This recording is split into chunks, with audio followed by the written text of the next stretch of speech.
Chapter 6. The Suicides. Lord Argentine was a great favourite in London society. At 20 he had been a poor man, decked with the surname of an illustrious family, but forced to earn a livelihood as best he could, and the most speculative of moneylenders would not have entrusted him with £50 on the chance of his ever changing his name for a title, and his poverty for a great fortune.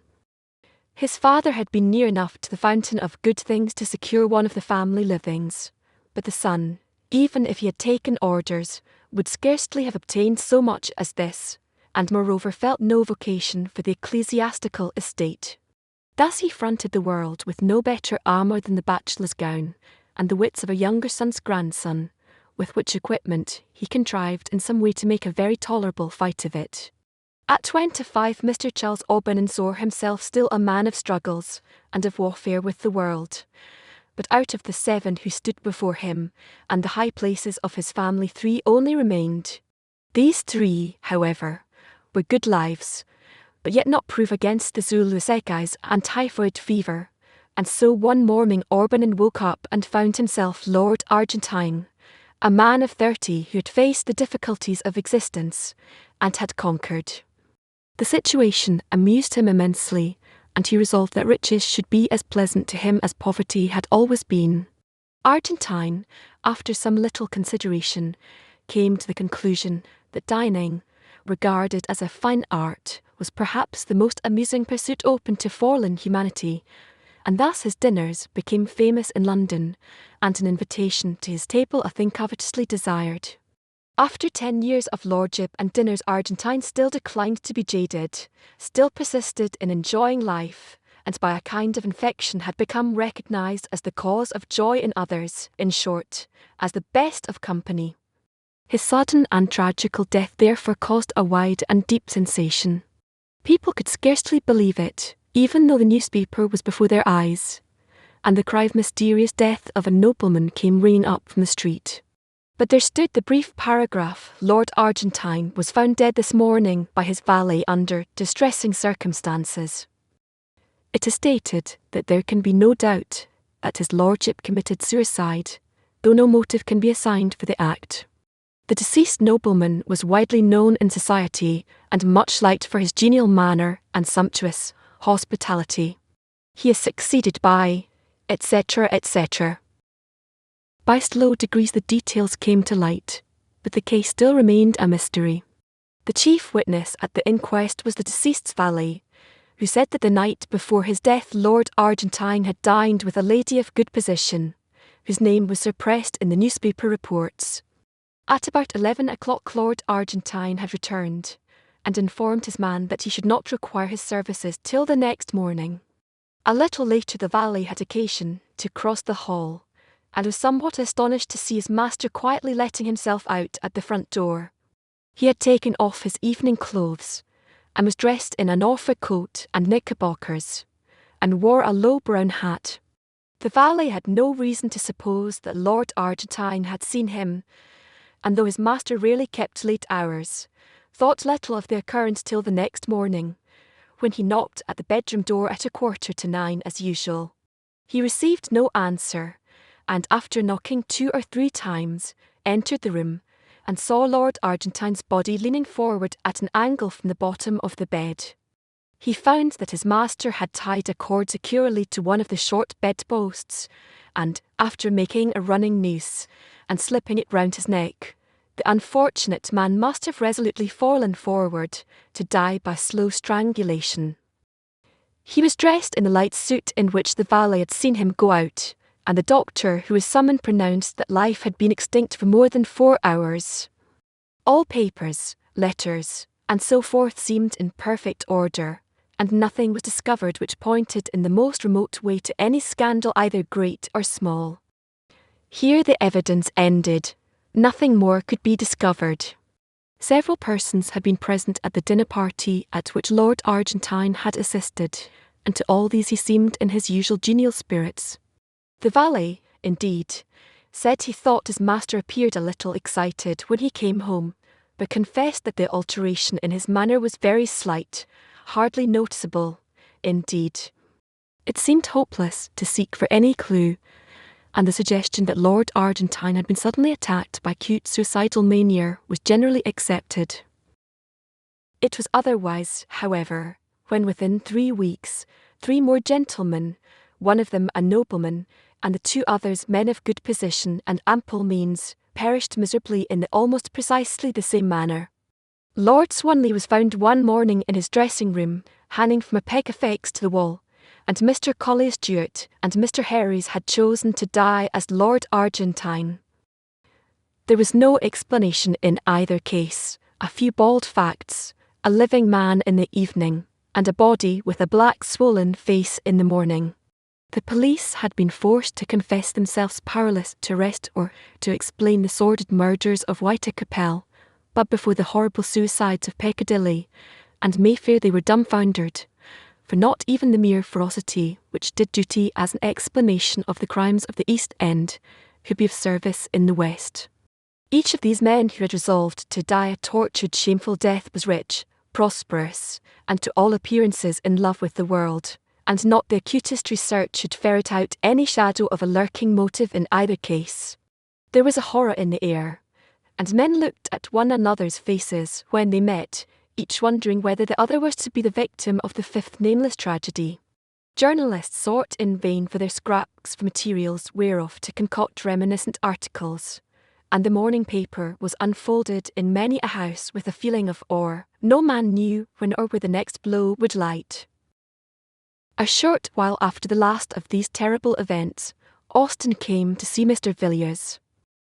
He was curious to know whether Villiers had succeeded in discovering any fresh traces of Mrs. Herbert, either through Clark or by other sources, and he asked the question soon after he had sat down. "No," said Villiers, "I wrote to Clark, but he remains obdurate, and I have tried other channels, but without any result. I can't find out what became of Helen Vaughan after she left Paul Street, but I think she must have gone abroad. But to tell the truth, Austen, I haven't paid much attention to the matter for the last few weeks. I knew poor Herries intimately, and his terrible death has been a great shock to me, a great shock." "I can well believe it," answered Austen gravely. "You know Argentine was a friend of mine. If I remember rightly, we were speaking of him that day you came to my rooms." "Yes, it was in connection with that house in Ashley Street, Mrs. Beaumont's house. You said something about Argentine's dining there." "Quite so. Of course you know it was there Argentine dined the night before his death." "No, I had not heard that." "Oh, yes, the name was kept out of the papers to spare Mrs. Beaumont. Argentine was a great favourite of hers, and it is said she was in a terrible state for some time after." A curious look came over Villiers' face. He seemed undecided whether to speak or not. Austen began again. "I never experienced such a feeling of horror as when I read the account of Argentine's death. I didn't understand it at the time, and I don't now. I knew him well, and it completely passes my understanding for what possible cause he, or any of the others for the matter of that, could have resolved in cold blood to die in such an awful manner. You know how men babble away each other's characters in London. You may be sure any buried scandal or hidden skeleton would have been brought to light in such a case as this, but nothing of the sort has taken place. As for the theory of mania, that is very well, of course, for the coroner's jury, but everybody knows that it's all nonsense. Suicidal mania is not smallpox." Austen relapsed into gloomy silence. Villiers sat silent, also, watching his friend. The expression of indecision still fleeted across his face. He seemed as if weighing his thoughts in the balance, and the considerations he was resolving left him still silent. Austen tried to shake off the remembrance of tragedies as hopeless and perplexed as the labyrinth of Daedalus, and began to talk in an indifferent voice of the more pleasant incidents and adventures of the season. "That Mrs. Beaumont," he said, "of whom we were speaking, is a great success. She has taken London almost by storm. I met her the other night at Fulham's. She is really a remarkable woman." "You have met Mrs. Beaumont?" Yes, she had quite a court around her. She would be called very handsome, I suppose, and yet there is something about her face which I didn't like. The features are exquisite, but the expression is strange. And all the time I was looking at her, and afterwards, when I was going home, I had a curious feeling that very expression was in some way or another familiar to me. You must have seen her in the Row. No, I am sure I never set eyes on the woman before. It is that which makes it puzzling. And to the best of my belief I have never seen anyone like her. What I felt was a kind of dim far-off memory, vague but persistent. The only sensation I can compare it to is that odd feeling one sometimes has in a dream, when fantastic cities and wonderlands and phantom personages appear familiar and accustomed. Villiers nodded and glanced aimlessly round the room, possibly in search of something on which to turn the conversation. His eyes fell on an old chest somewhat like that in which the artist's strange legacies lay hid beneath a Gothic scutcheon. "Have you written to the doctor about poor Merrick?" he asked. "Yes, I wrote asking for full particulars as to his illness and death. I don't expect to have an answer for another 3 weeks or a month. I thought I might as well inquire whether Merrick knew an Englishwoman named Herbert, and if so, whether the doctor could give me any information about her. But it's very possible that Merrick fell in with her at New York, or Mexico, or San Francisco. I have no idea as to the extent or direction of his travels." "Yes, and it's very possible that the woman may have more than one name." "Exactly. I wish I had thought of asking you to lend me the portrait of her which you possess. I might have enclosed it in my letter to Dr. Matthews." "So you might. That never occurred to me. We might send it now. Hark! What were those boys calling?" While the two men had been talking together, a confused noise of shouting had been gradually growing louder. The noise rose from the eastward and swelled down Piccadilly, drawing nearer and nearer, a very torrent of sound, surging up streets usually quiet, and making every window a frame for a face, curious or excited. The cries and voices came echoing up the silent street where Villiers lived, growing more distinct as they advanced, and, as Villiers spoke, an answer rang up from the pavement. "The West End horrors, another awful suicide, full details." Austen rushed down the stairs and brought a paper and read out the paragraph to Villiers as the uproar in the street rose and fell. The window was open and the air seemed full of noise and terror. "Another gentleman has fallen a victim to the terrible epidemic of suicide which for the last month has prevailed in the West End. Mr. Sidney Crashaw of Stoke House, Fulham, and King's Pomeroy, Devon, was found, after a prolonged search, hanging dead from the branch of a tree in his garden at 1 o'clock today. The deceased gentleman dined last night at the Carlton Club and seemed in his usual health and spirits. He left the club at about 10 o'clock and was seen walking leisurely up St. James's Street a little later. Subsequent to this his movements cannot be traced.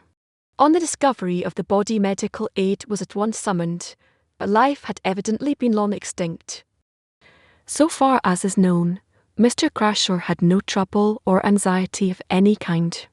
This painful suicide, it will be remembered, is the 5th of the kind in the last month.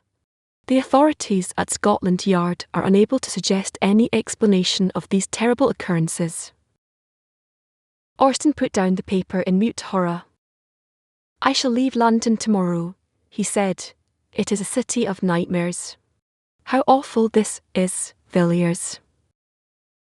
Mr. Villiers was sitting by the window quietly looking out into the street. He had listened to the newspaper report attentively, and the hint of indecision was no longer on his face. "Wait a moment, Austen," he replied. "I have made up my mind to mention a little matter that occurred last night. It stated, I think, that Crashaw was last seen alive in St. James's Street shortly after 10. "Yes, I think so. I will look again. Yes, you are quite right."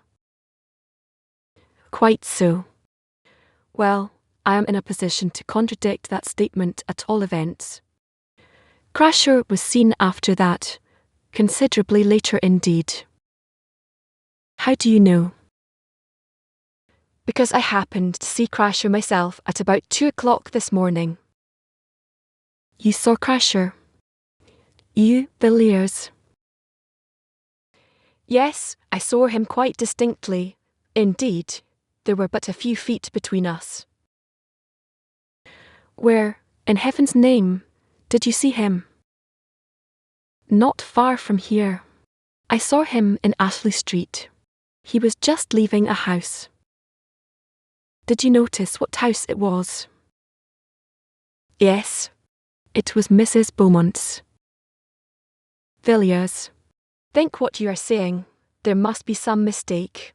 How could Crasher be in Mrs. Beaumont's house at 2 o'clock in the morning? Surely, you must have been dreaming, Villiers. You were always rather fanciful. No, I was wide awake enough. Even if I had been dreaming, as you say, what I saw would have roused me effectually. What you saw? What did you see? Was there anything strange about Crasher? But I can't believe it. It is impossible. Well, if you like, I will tell you what I saw, or if you please, what I think I saw, and you can judge for yourself. Very good, Villiers.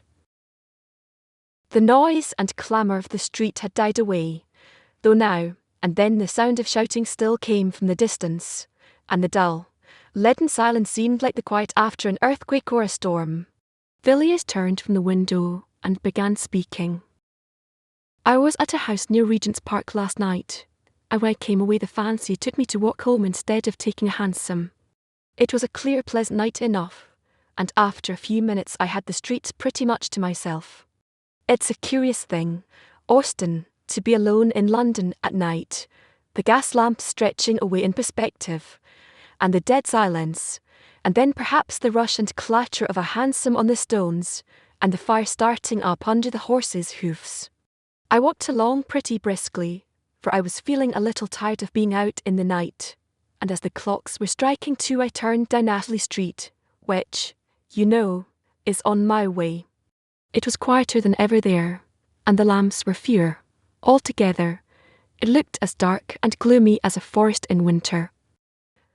I had done about half the length of the street when I heard a door closed very softly, and naturally I looked up to see who was abroad like myself at such an hour. As it happens, there is a street lamp close to the house in question, and I saw a man standing on the step. He had just shut the door and his face was towards me, and I recognised Crasher directly. I never knew him to speak to, but I had often seen him, and I'm positive that I was not mistaken in my man.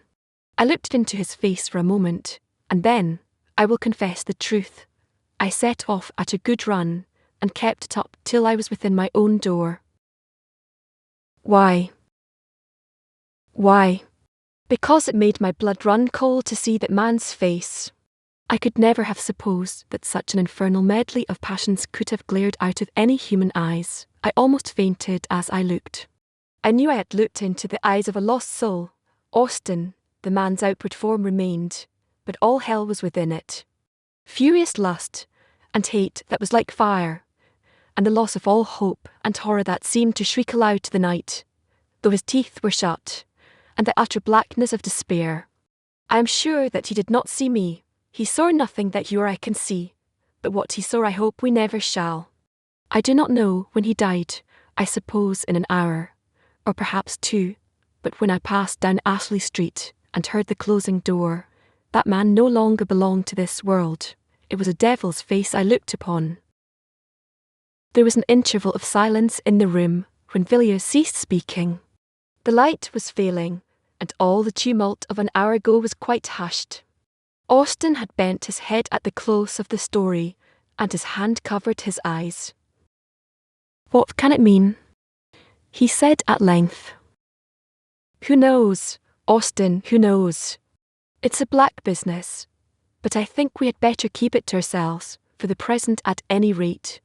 I will see if I cannot learn anything about that house through private channels of information, and if I do light upon anything I will let you know.